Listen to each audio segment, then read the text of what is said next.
संपूर्ण चाणक्य नीति अध्याय 10।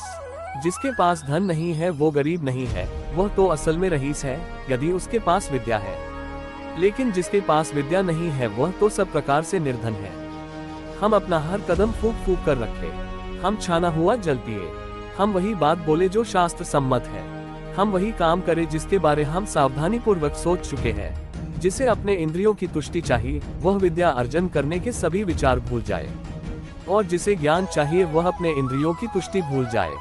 जो इंद्रिय विषयों में लगा है उसे ज्ञान कैसा, और जिसे ज्ञान है वह व्यर्थ की इंद्रिय तुष्टि में लगा रहे, ये संभव नहीं। वह क्या है जो कभी कल्पना में नहीं आ सकता? वह कौन सी बात है जिसे करने में औरत सक्षम नहीं है? ऐसी कौन सी बकवास है जो दारू पिया हुआ आदमी नहीं करता? ऐसा क्या है जो कौवा नहीं खाता? नियति एक भिखारी को राजा और राजा को भिखारी बनाती है। वह एक अमीर आदमी को गरीब और गरीब को अमीर। भिखारी यह कंजूस आदमी का दुश्मन है। एक अच्छा सलाहकार एक मूर्ख आदमी का शत्रु है।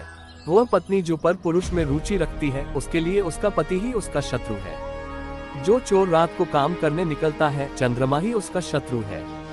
जिनके पास ये कुछ नहीं है, विद्या, तप, ज्ञान, अच्छा स्वभाव, गुण, दया भाव ... वो धरती पर मनुष्य के रूप में घूमने वाले पशु है। धरती पर उनका भार है। जिनके भेजे खाली है वो कोई उपदेश नहीं समझते। यदि बांस को मलय पर्वत पर उगाया जाए तो भी उसमें चंदन के गुण नहीं आते।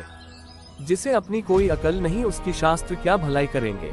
एक अंधा आदमी आयने का क्या करेगा? एक बुरा आदमी सुधर नहीं सकता। आप पृष्ठ भाग को चाहे जितना साफ करे वो श्रेष्ठ भागों की बराबरी नहीं कर सकता।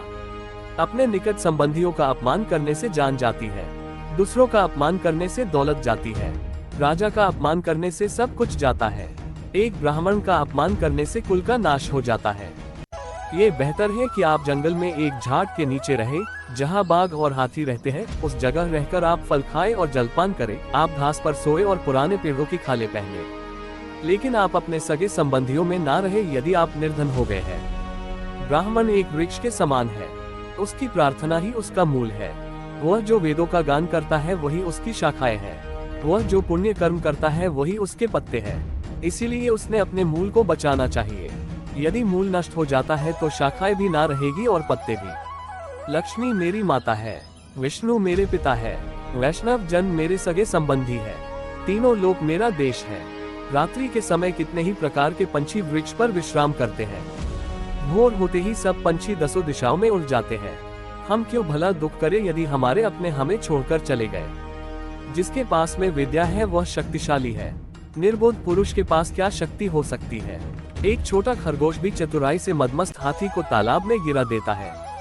हे विश्वम्भर, तू सबका पालन करता है। मैं मेरे गुजारे की क्यों चिंता करूं जब मेरा मन तेरी महिमा गाने में लगा हुआ है। आपके अनुग्रह के बिना एक माता की छाती से दूध नहीं बह सकता और शिशु का पालन नहीं हो सकता।